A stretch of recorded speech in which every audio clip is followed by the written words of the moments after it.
is Tammy Peterson, and I'd like to share with you a few memories of my dad, Tom Beatty, who passed away in April of this year. So I was given 3 to 5 minutes for this video, and if any of you knew my dad, you would know that if you ever asked him a question, it would be virtually inconceivable that he could respond succinctly or briefly, and usually he would give you a very detailed lecture that would assist you in everything you could possibly want to know about a subject. So the idea that I could encapsulate his entire life into 3 to 5 minutes also seems a bit daunting. So I'm going to give you a few highlights, and I hope you'll indulge me as I try to do this. My dad loved practicing law here in Las Vegas. You know, he had grown up all around the United States. His family moved around a lot, and he ended up settling here because he went to UNLV. Back then they called it Nevada Southern, and he met my mom at Nevada Southern. And so he decided this was where he wanted to stay, and this is what he wanted to do. So after law school and a stint in the Army, he came back here and started at the Clark County Public Defender's Office. He was a deputy public defender, and then later he was actually the assistant public defender under Morgan Harris. And he had great stories about the public defender's office back in those days. And you know, his first year there, he might have been a little overambitious, or maybe he had clients that just didn't want to take deals, but he ended up having the most trials of anybody else in the public defender's office. And back then they had a rule: if you were trial counsel in a case and you lost and the case had to be appealed, well, then you also needed to be the lawyer who handled the appeal of that case. And so the second year he was in the public defender's office, he had the most appeals of anybody else in the public defender's office, because of course he lost all of his cases.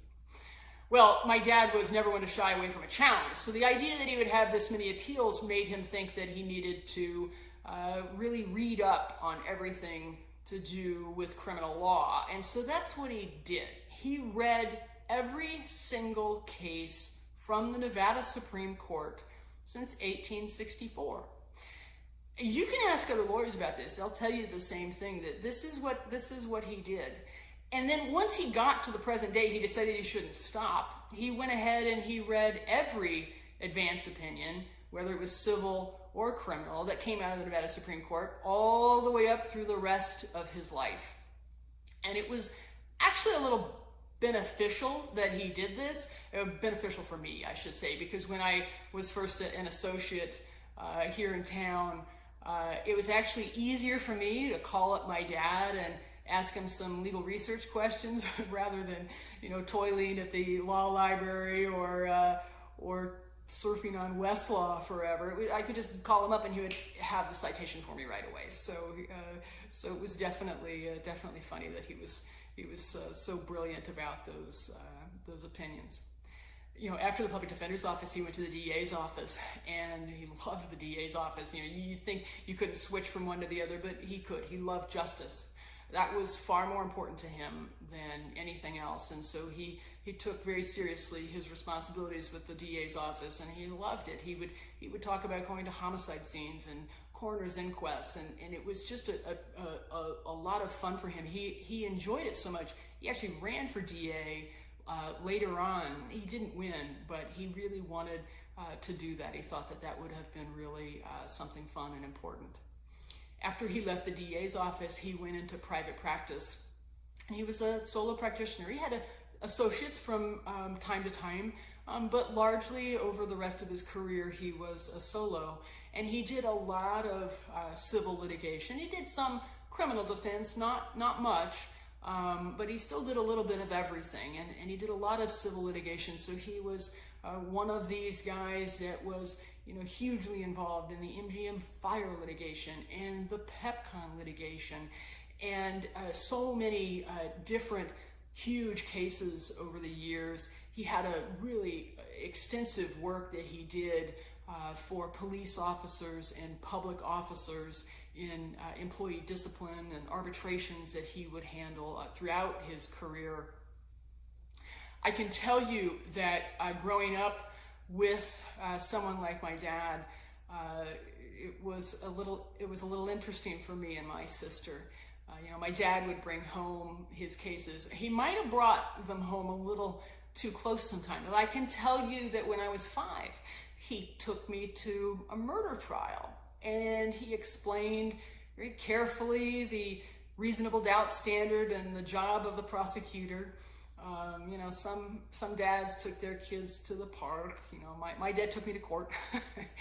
And when my sister was older, he was working on a case where he was defending some clients had manufactured these sliding glass doors where someone had apparently alleged the doors had closed on him and severely injured him. And it was at a store here in town. My dad was defending the manufacturer of these doors. And so he decided that there was no way these doors could have closed in on anyone. So he took my sister out to this place, and he had her stand in between the doors. And he said, okay, let the doors close on you. And if they do close on you, tell me if it hurts. So he might have brought home his cases a little too much sometimes. But I'll tell you, with all of this, you shouldn't be surprised to know that both of us ended up going to law school, and both of us ended up being lawyers. It was tremendously fun. And of course, it was you would just love the law, listening to him year after year after year. My dad was he was an amazing father and an amazing grandfather, and an amazing husband to my mom. They were married for 53 years, and in his later years, they spent a lot of time up at Mount Charleston, where they had a home, and he loved hiking and he loved being outdoors. But he also loved the law, and I would be remiss if I didn't tell you about that, because this really was a passion of his, and he really enjoyed his profession here. And he had an amazing career. I could talk about it for hours probably. He wrote a book on criminal law, and he was a fellow in the American College of Trial Lawyers, and he was on the State Board of Bar Examiners. And all of those things were important to him, but what he really liked to do, what he really wanted to do, was to help others in the practice of law. And I can tell you that he was a mentor to many, many lawyers here in town. He was honorable, he was brilliant, and he was my hero. And on behalf of all of my family, I want to thank you for being his colleague and his friend. Fiat Justitia.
My name is Alana J. McCosker, and I am the proud daughter of Michael Allen McCosker Sr. There are so many memories that I hold close to my heart, and I replay them in my head nearly every day.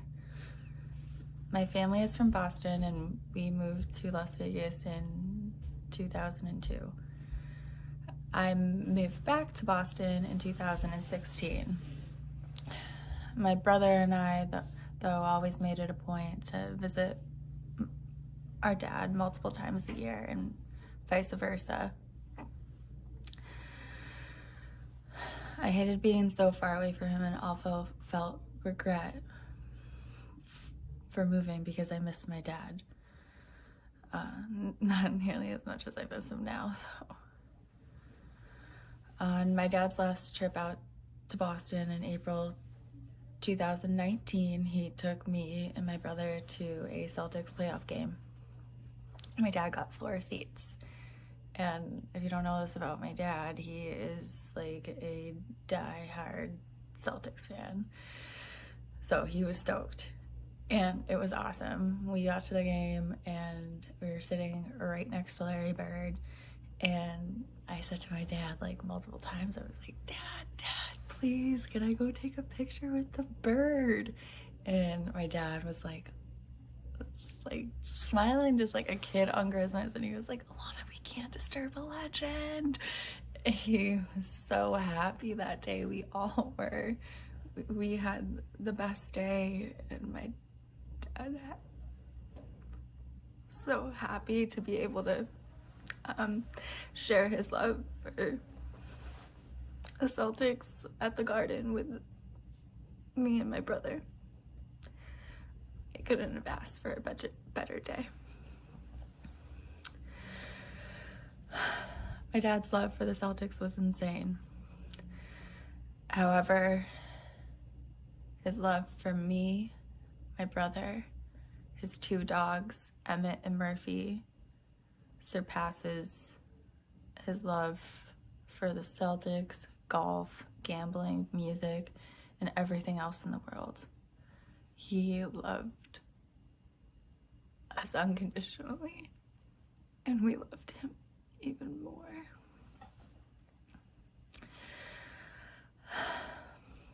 One of our last conversations, it was about Emmett's birthday coming up. And my dad said, I don't know what I'll do when I lose Emmy. I never understood why turtles live for 100 years, but not my Emmy. I don't think I've ever met anybody so caring and loving for their animals like my father was. I know his Emster and Murph, the surfer dude, miss their dad terribly. We all do. My dad was born on January 8th, 1957. He was a graduate of Boston College with a double major in political science and economics. He continued his education at Suffolk Law. He practiced law for 19 years in Massachusetts before moving to Las Vegas, where he continued to practice. Growing up, I thought it was so cool how my dad was an attorney. He was nothing short of my idol. Besides being an extremely accomplished attorney, he was kind, funny, and the most humble man with a pure heart. It didn't matter to him if you were homeless or a Harvard graduate. He treated everybody with the same respect. He taught me how to be a good person. My dad was my best friend. My favorite person in the world. When life got too much for me to handle, I would always run to him and suddenly everything was okay again. No one made me laugh like him. Nobody dried my tears like him. He was mine, and I'm so glad he was. I wouldn't want anyone else to be my dad.